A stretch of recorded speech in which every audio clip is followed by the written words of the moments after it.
Laureate Al Gore. Bill, how do you like the sound of that? It's deeply moving. You know, I just, Friday, I felt a warm glow thinking that this man got the Nobel Peace Prize for bloviating about global warming. I mean, it's a prize given by bloviators to a bloviator for nothing. What did he was Vice President of the United States for 8 years. I missed the Clinton administration's bold initiatives on global warming and carbon caps. Did they enforce the Kyoto Treaty? I don't think so. You know, so he gets the Nobel Peace Prize for talking when brave people in Burma and in Iraq and journalists in Russia are being killed by dictators, and the Nobel Committee, of course, has no interest in any of them. Well, first of all, they've given the Peace Prize to Aung San Suu Kyi in the past. I mean, you could make the argument that giving it to the monks now might have been a more powerful statement. But look, Al Gore has spent a lot of time since he left the White House talking about this, yes, and talking sometimes helps. It certainly is an important issue that the world has kind of become galvanized by. I don't know what actually is going to be done. But the Nobel Committee likes to highlight issues it cares about, and that's what it did this time. You know, it wants to shine the spotlight on global warming, and that's what it did.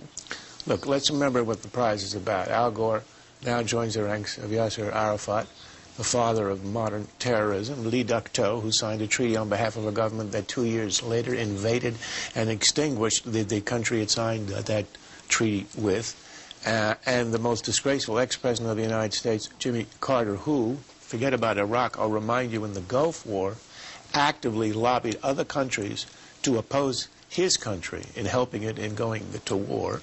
So, look, this is a treaty that has nothing to do with peace. It's about politics. It's the award.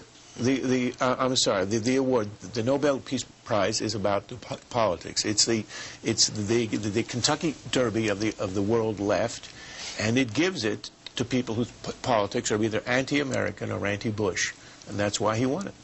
Well, I tell you, Charles, you and Bill Kristol love those sour grapes. I must make some kind of wine that you two are drinking this morning, because, look, the Nobel Peace Prize, I mean, Mother Teresa, whatever you want to say about it, there's an effort made to acknowledge people who are making a difference in this world. And Al Gore, with the film An Inconvenient Truth, and by speaking out, bloviating, as you just said, Bill, has helped to raise the profile of an issue. And when you look at the current administration and the failure of this administration to do anything, even acknowledge for a long time that there was global warming, there's a strong contrast. And gosh, in terms of his personal story, what a narrative. The guy goes from being, you know, looks like he's the presumptive president of the United States to losing, an outcast, and now he's back on top of the world. I mean, he's more popular in some ways than anybody. What do you think the political impact will be in terms of the American politics of Al Gore, now Nobel laureate Al Gore? Well, I think Al Gore has a real shot if he wants to get into this race. Right now, people are already raising money. There was that full-page ad in the New York Times this week. They've raised tens of thousands of dollars. They've got an infrastructure across the country. And I think there's now a sense among some Democrats that he was robbed in 2000. Wouldn't it be great for Al Gore to reemerge?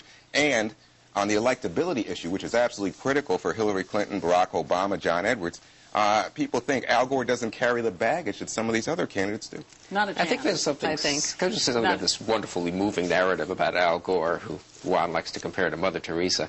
I haven't noticed Al Gore taking a vow of poverty recently. You know, there's something sick, really, about taking the whole thing seriously. The day before the Nobel Peace Prize was announced, President Bush signed off on the third Congressional Medal of Honor for the current global war on terror, the first for anyone who served in Afghanistan, for Navy SEAL Lieutenant Michael Murphy. This got about 1/1000th of the coverage of the Nobel Peace Prize, which, as Charles says, is an entirely political gesture. There are fewer Congressional Medals of Honor awarded than Nobel Peace Prizes. The New York Times, this Mike Murphy is a 29-year-old who died in 2005 from Long Island. The New York Times, the local newspaper for this genuine American hero, hasn't mentioned it. Huge stories, Al Gore, what a narrative, what sacrifices he's made to produce this movie and to become a multi-zillionaire and to make himself so famous touting the cause of global warming.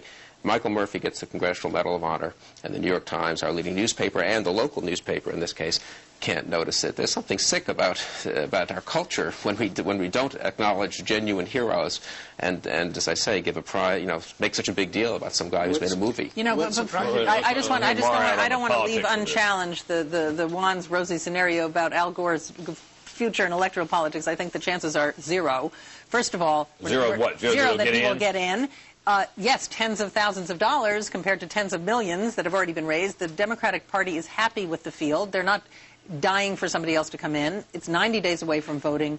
I think he's not going to get in. I think there are no polls that show that he would be anything higher than third choice among the candidates now. I think the field is set. I don't think Al Gore has shown any inclination or appetite for going to battle with Hillary Clinton for the nomination. But he just hasn't said that he is not running. And, by the way, you're exactly right. He's right now running third among Democrats.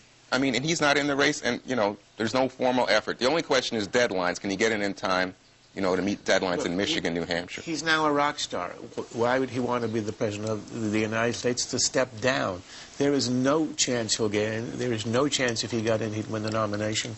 And there's little chance that if he won the nomination he'd win the presidency. Let's talk about that nomination and who may have it in his or her grasp at the moment. The national polls